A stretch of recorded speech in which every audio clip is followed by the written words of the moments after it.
तो फाइनली दोस्तों रेलवे की तरफ से बहुत बड़ा अपडेट आया है जो कि अप्रेंटिस वालों के लिए भी आया है। ठीक है, तो आप लोग पूरा एकदम बने रहिएगा। आपका अप्रेंटिसशिप कंप्लीट हो गया, आप लोग भी देखिएगा। और जो भी अप्रेंटिसशिप कर रहे हैं और जो भी ग्रुप डी का फॉर्म भरे थे, जिनका भी सिलेक्शन वगैरह हुआ है, उनको भी इस वीडियो को पूरा का पूरा देखना है। इसमें सारा कुछ बताया गया है कि हम लोगों को मिनिमम कितना नंबर लाना होगा और हमारे यहाँ पे परसेंटेज किस तरह से बनेगा, सारा का सारा कुछ यहाँ पे बताया गया है। आप लोग एक जरा सा वीडियो को यानी कि स्किप नहीं कीजिएगा। देख लीजिए, आज 27 तारीख है, 27/12, और ये नोटिस अभी घंटा पहले आया यहाँ पे आरआरबी पटना बोर्ड के वेबसाइट पर। ठीक है, आप लोग जाकर के चेक भी कर सकते हैं। इसका जो है ये लेटर जो है आपको टेलीग्राम चैनल में मिल जाएगा। आप लोग वहाँ से जाकर के भी इसको डाउनलोड करके अपना हिंदी में कन्वर्ट करके इसको पढ़ सकते हैं। ठीक है, तो गाइस आप लोग देख सकते हैं यहाँ पे ये जो है CN नंबर RRC 01/2019 का जो यानी कि वैकेंसी आया था ग्रुप डी का, उसके बेस्ड वहाँ पे नोटिफिकेशन निकाला गया जो कि बोल रहा है कि notice explaining percentile based normalization. ठीक है, तो आप लोग देखिए यहाँ पे फर्स्ट नंबर में जो बताया गया है वो बताया गया है ग्रुप डी में जो अगर रिजल्ट आया वो सबको बताया गया है कि यहाँ पे जो नॉर्मलाइज मार्क्स हम यानी कि सेट किए हैं उसके बारे में मेथड यहाँ पे बताया गया है कि सभी का जो है बेस्ट शिफ्ट यानी कि को लेकर के सभी का जो है स्कोर कार्ड यहाँ पे जो यानी कि आज शाम तक स्कोर कार्ड इसका आ जाएगा, तो उसी के बारे में यहाँ बताया गया है। और किस तरह से नॉर्मलाइज किया ये यहाँ पे बताया गया पहला नंबर में। और दूसरा नंबर में यहाँ पे बताया गया है कि यानी कि मिनिमम कितना नंबर लाना होगा ग्रुप डी में क्वालिफाई करने के लिए, ये यहाँ पे बताया गया दूसरा नंबर में। आपको मैं पढ़ करके पूरा सुना दे रहा हूँ, आप लोग अच्छा से सुनिएगा। ठीक है, वीडियो को आप लोग स्किप कीजिएगा। तो देखिए ऐसा नोटिस यानी कि आते रहता है और जाते रहता है, आप लोगों को पता नहीं रहता है। अगर एक बार देख लीजिएगा तो ये क्या होगा कि हमेशा के लिए याद रहेगा और इसके बारे में पता रहेगा। ठीक है, एक अवेयरनेस आपको पता रहेगा। तो देखिए यहाँ पे बताया गया है कि the normalize marks have been used to determine whether the candidate has scored minimum qualifying marks. ठीक है, यहाँ पे बताया गया है कि जो ग्रुप डी में मिनिमम क्वालिफाइंग मार्क्स है वो यहाँ पे है यूआर यानी कि जनरल के लिए 40%, EWS के लिए 40% और OBC, SC और ST ये तीनों के लिए यहाँ पे 30%। और यहाँ पे बहुत लोग देख करके ये घबरा जाएंगे कि ये NCL क्या है। तो देखिए आप लोग जब भरते हैं ना सेंट्रल गवर्नमेंट का कोई भी फॉर्म, तो वहाँ पे आपको नॉन क्रीमी लेयर यानी कि NCL ही लगता है, इसीलिए यहाँ पे OBC को यहाँ पे ब्रैकेट में देकर के NCL यहाँ पे लिखा गया। ठीक है, ये हो गया।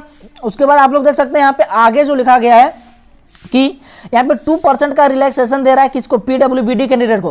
किसके लिए, तो अगर मान के चलिए हम यहाँ पे अगर PWBD कैंडिडेट का यहाँ पे 2000 वैकेंसी निकाले थे और 2000 वैकेंसी में से क्या होगा कि अगर कैंडिडेट हमारे यहाँ पे 1500 ही, जैसे 1500 कैंडिडेट यहाँ पे सेलेक्ट हुए। ठीक है, यानी कि जो यहाँ पे नॉर्मलाइज मार्क्स निकाला वो ज़्यादा हो गया और उस मान के चले नॉर्मलाइज मार्क्स इसका 40 गया और 40 आने के बाद क्या हुआ, 40 से ज़्यादा कुछ ही लड़का लोग लाया था, यानी कि 1500 लड़का लोग ही, यानी कि 1500 कैंडिडेट ही 40 नंबर लाया था, जिसके कारण क्या हुआ कि 500 इसका वैकेंसी जो खाली रह गया। तो इसके बाद क्या है कि यहाँ पे 2% का रिलैक्सेशन भी देगा, यानी कि जो है जहाँ पे कट ऑफ मार्क्स इस सबका 40 नंबर गया था वहाँ पे 2% घटा देगा, यानी कि इसका 2% आ तो फिर 100 का 2% यानी कि इसका 38 नंबर कर देगा। तो 38 नंबर कर देगा तो इस तरह से जाकर के जो है 2000 का वैकेंसी फुल हो जाएगा। इसलिए यहाँ पे बताया गया है कि PWBD कैंडिडेट को यहाँ पे जो है 2% का रिलैक्सेशन भी दिया जा सकता है अगर वैकेंसी जितना निकाले थे उससे कम लड़का अगर शॉर्टेज होता है तो, ये यहाँ पे बताया गया। ठीक है, उसके बाद यहाँ पे ये सब यानी कि कौन सा नियम में लिखा गया यहाँ पे बताया गया कि 14.1 CN नंबर इतना लिखा गया है। और यहाँ पे आगे बताया गया है कि एल्सो 4 यानी कि अब यहाँ पे बात हो रहा है CCA यानी कि कोर्स कंप्लीटेड एक्ट अप्रेंटिस, यानी कि रेलवे में जो अप्रेंटिस करता है उसके लिए यहाँ पे बताया गया ये सब सारा कुछ। तो देखिए जो भी अप्रेंटिस रेलवे में करता है उसको कितना नंबर लाना होगा, तो उसको भी यहाँ पे सेम लाना पड़ेगा एल्सो 4, यानी कि अप्रेंटिस वालों के लिए भी कितना, उसको भी यहाँ पे जनरल में जो कैंडिडेट रहेगा उसको 40% लाना पड़ेगा, 100 का 40% यानी कि 40 नंबर उसको मिनिमम लाना ही लाना पड़ेगा। ठीक है, ये हो गया। उसके बाद EWS 40%, OBC को 30%, SC को 30% और ST को भी 30% लाना पड़ेगा, जो भी अप्रेंटिस करके फॉर्म भरेगा रेलवे में, जो अप्रेंटिस करेगा उसके बाद जो फॉर्म भरेगा उसके लिए इतना हो गया। उसके बाद देखिए आपको आगे यहाँ पे लिखा जा रहा है एल्सो फॉर CCA कैंडिडेट्स, ये हमको आपको बता दिए normalize marks have been used to give weightage to NCBT marks and therefore in their case merit would be decided by taking normalized marks into consideration। यानी कि यहाँ पे बताया जा रहा है कि देखिए ऊपर में हमने जो ये नॉर्मलाइज मार्क्स का जो मेथड यूज किया है, तो ये जो है नॉर्मलाइज मार्क्स यानी कि अप्रेंटिस वालों के लिए भी लागू होगा। ठीक है, यहाँ पे अप्रेंटिस वालों का लिए भी लागू इसलिए कर रहा है क्योंकि यहाँ पे देखिए अप्रेंटिस वालों के भी यहाँ पे जो मेरिट तैयार होगा ना वो यहाँ पे इसका जो है नॉर्मलाइज मार्क्स में मान के चलिए कोई अगर लड़का है, जैसे यहाँ पे हम OBC की बात करते हैं तो OBC को कितना 30 नंबर लाना है, तो 30 नंबर लाया, उसके बाद इसका नॉर्मलाइज भी होगा, नॉर्मलाइज होगा तो मान के चलते इसका 30 तो 35 नंबर हो गया, इसका 35 नंबर हो गया। तो इसके बाद जो है इसका एनसीबीटी का मार्क्स, यहाँ पे लिखा गया है, आप लोग देख सकते हैं इस जगह पे एनसीबीटी का मार्क्स जुड़ेगा। जैसे उसका नॉर्मलाइज मार्क्स सब कुछ कर करके उसका हो गया था 35 नंबर। अब इसमें से क्या होगा, अगर वो लड़का 84% वो लाया है अपना एनसीबीटी का मार्क्स में, एनसीबीटी का मतलब भी बहुत लोग नहीं जानते हैं, तो हम आपको बता देते हैं कि आप लोग अप्रेंटिसशिप करते हैं, उसके बाद जो आपको मार्कशीट मिलता है और सर्टिफिकेट मिलता है, तो मार्कशीट में वहाँ पे प्रैक्टिकल 300 नंबर का होता है और वहाँ पे सेशनल 100 नंबर का होता है। तो 400 नंबर में आप लोग जितना भी नंबर लाते हैं उसके बाद उसका परसेंटेज वहाँ पे आपको सारा कुछ मार्कशीट में लिखा रहता है। तो मान के चलिए आप लोग जो है अप्रेंटिस में 84% लाए, तो 84% का आप लोग कीजिएगा ना 1/3, तो यहाँ पे आपको 28 नंबर आएगा, ठीक है। तो 35 में आपका ये जो है 28 नंबर जुड़ जाएगा, तो 35 में 28 नंबर जुड़ेगा तो कितना यहाँ पे हो जाएगा, तो 63 नंबर आपका हो जाएगा। तो इस तरह से आपका जो है मेरिट तैयार किया जाएगा। अब 63 नंबर आपका आ गया, उसके बाद लास्ट में आपका मेरिट लिस्ट भी यहाँ पे तैयार किया जाएगा, ठीक है। आप लोग समझ लीजिए 63 नंबर आया ना, तो भी आपका उसके बाद लास्ट में आप लोगों का जो है वो मेरिट तैयार किया जाएगा, साफ साफ यहाँ पे बताया जा रहा है। अब आगे हम लोग यहाँ पे पढ़ते हैं, तो ये सारा कुछ यहाँ पे कुछ फॉर्मूला दिया गया है जो कि ग्रुप डी में यानी कि किस तरह से जो है यूज किया जाता है नॉर्मलाइज मार्क्स के लिए, वो यहाँ पे बताया गया है। यानी कि हर एक शिफ्ट, हर एक आरआरसी करके, आरआरसी जोन वाइज उस वहाँ पे बताया गया, ठीक है। और यहाँ पे बताया जा रहा है कि जैसे देखे होंगे आप लोग पिछला बार कि मतलब इस बार अभी, ठीक है, जैसे ग्रुप डी का रिजल्ट आया है ना, तो वहाँ पे परसेंटाइल करके भी एक लिखा गया है और एक यहाँ पे नॉर्मलाइज मार्क्स भी दिया गया है। परसेंटाइल अगर मान के चलिए किसी का 97% है, तो कहीं का वहाँ पे उसी का 60% गया है, ठीक है। तो यहाँ पे इस लाइन में जो चौथा लाइन में बताया गया है वो बताया जा रहा है कि हमारा परसेंटाइल मार्क्स यानी कि परसेंटाइल मार्क्स और यहाँ पे नॉर्मलाइज मार्क्स में कोई का कोई डिफरेंस नहीं है, दोनों का दोनों सेम ही है। इसमें से यानी कि आप लोग घबराना नहीं है, ठीक है। यहाँ पे बोल दिया है कि not affected the candidates merits at all. Guys video के बीच में एक चीज़ मैं आपको बताना भूल गया कि जैसे देखिए यहाँ पे 30% जो बोला जा रहा है, तो 40% जो बोला जा रहा है वो अप्रेंटिस वालों के लिए किस प्रकार से यहाँ पे लागू होगा। तो आपको अगर आप अप्रेंटिस किए रेलवे से, तो आपको जरूरी नहीं है कि आप सीबीटी एग्जाम में 30% लाएंगे ही लाएंगे, ठीक है। आप 30% जो है अप्रेंटिस का नंबर जो आपका जो है 1/3 जुड़ेगा वो, और आप सीबीटी में जितना लाते हैं ये दोनों मिला करके आपको 30% से प्लस लाना पड़ेगा।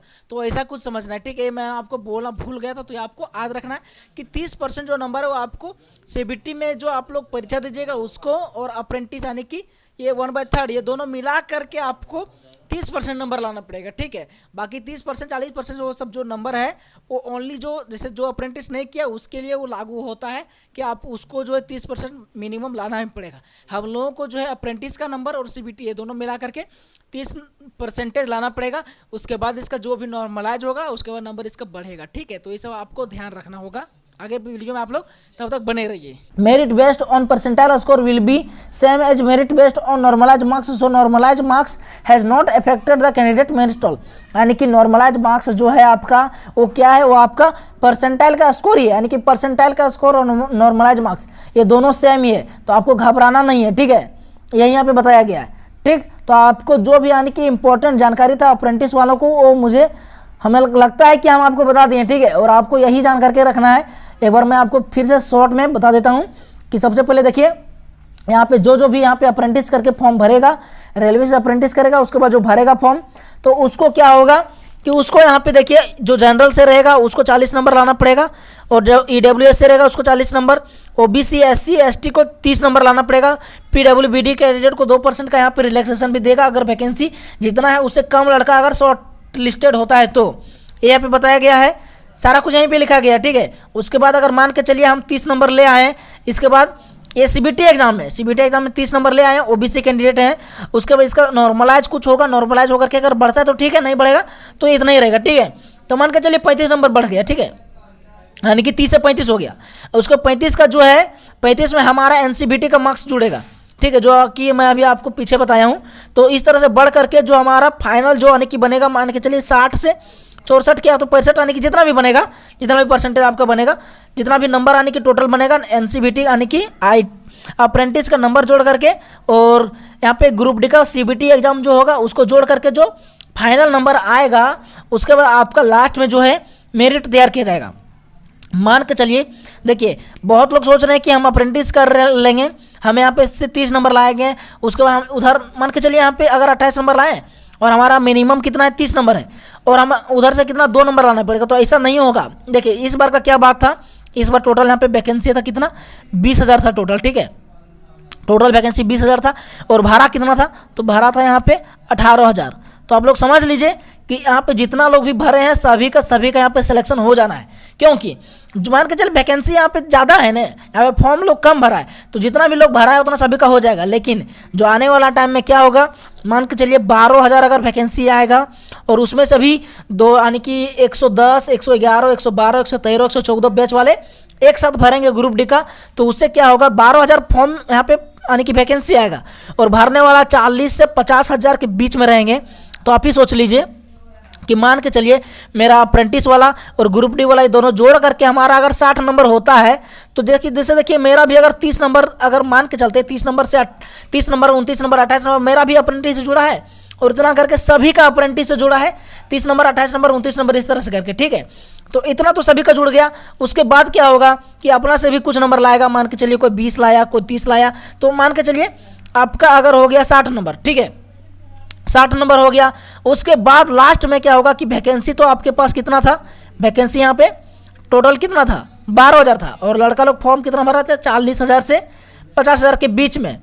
तो बताइए यहाँ पे जो 40,000 से 50 नंबर के बीच में जो 40 से 50,000 जो लड़का भरा है, तो सभी को लगभग यानी कि 25 से लेकर के 30 नंबर तक यानी कि सभी का लगभग जुड़ेगा। जैसे 100 यानी कि 100% का रहता है ना, तो अप्रेंटिस में कितना लोग ला सकता है, मैक्सिमम 30 यानी कि 33% तक उसका जुड़ सकता है। यानी कितना लाएगा 99 लाएगा ना, तो 99 का 1/3 कितना आएगा, तो 99 का 1/3 कितना आएगा, ये 33 आएगा। तो 33 ही आपका मैक्सिमम जुड़ सकता है, बाकी जो अपना से नंबर लाइएगा वो वाला जुड़ेगा। उसके बाद जो आपका नंबर बनेगा तो मान के चलिए 60 नंबर जुड़ेगा, ठीक है। तो लगभग अगर 12,000 से अधिक लड़का का अगर नंबर आ गया यहाँ पे 60 नंबर से अधिक, ठीक है, 12 से 20,000 लड़का का अगर 60 नंबर से ज़्यादा आ गया, तो क्या बताइए कि सभी 20,000 लड़का लोग का यहाँ पे यानी कि नौकरी देना संभव है, तो ऐसा नहीं होगा। फिर 20,000 लड़का यानी कि जो भी 60 नंबर से ज़्यादा लाया था, हम एक मान के आंकड़ा लिए हैं, ये 60 नंबर भी उतना यानी कि कट ऑफ जा सकता है नहीं भी जा सकता है, मुझे नहीं मालूम है, ये तो अगला बार से ही पता चलेगा जब वैकेंसी कम आएगा और लड़का लोग जब यानी कि कैंडिडेट ज़्यादा फॉर्म भरेगा तब। तो हम बात कर रहे थे कि मान के चलिए कि 20,000 टोटल यानी कि लड़का लोग 60 नंबर से ज़्यादा नंबर लाया था, और यहाँ पे वैकेंसी कितना है, हमारा वैकेंसी यहाँ पे है 12,000।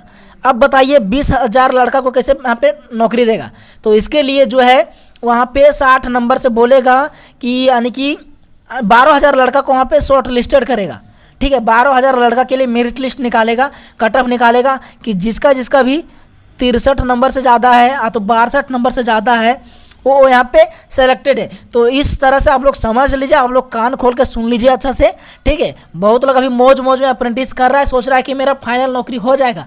तो देखिए वो ज़माना गया जब क्या था कि यानी कि वैकेंसी ज़्यादा आता था और लड़का लोग कम फॉर्म भरता था, क्योंकि पहले अप्रेंटिस वाला बहुत कम था, और अभी क्या है कि सभी लोग यानी कि जान दे दिया है रेलवे में अप्रेंटिस करने के लिए।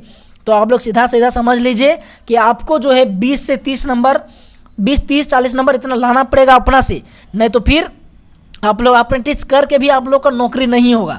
तो ये आप लोग बात सुन लीजिए और ध्यान में रख लीजिए, ठीक है। और इस जो यहाँ पे जो दिया गया है ये वाला नोटिस निकाला गया है, आप लोग देख सकते हैं 27 तारीख का है, इसको जो अपना टेलीग्राम चैनल में दे दूंगा। और अभी बहुत सारा यानी कि रेलवे के द्वारा नोटिस निकाला गया है अप्रेंटिस वालों के लिए भी, तो उसका भी धीरे धीरे मैं आपको अपडेट देता रहूँगा। और बाकी अप्रेंटिस वगैरह अप्रेंटिस का यानी कि सर्टिफिकेट मार्कशीट वगैरह सारा कुछ मैं आपको दिखाने वाला हूँ। आप लोग चैनल को सब्सक्राइब कर लीजिएगा, ठीक है। तो चलिए मिलते हैं इसका नेक्स्ट वीडियो में जल्दी। कोई भी तरह का कोई भी दिक्कत होगा आप लोग कमेंट कीजिए, कमेंट का जवाब हम सभी का मैं दूंगा, ठीक है। तो मिलते हैं नेक्स्ट वीडियो में, तब तक के लिए जय हिंद जय भारत।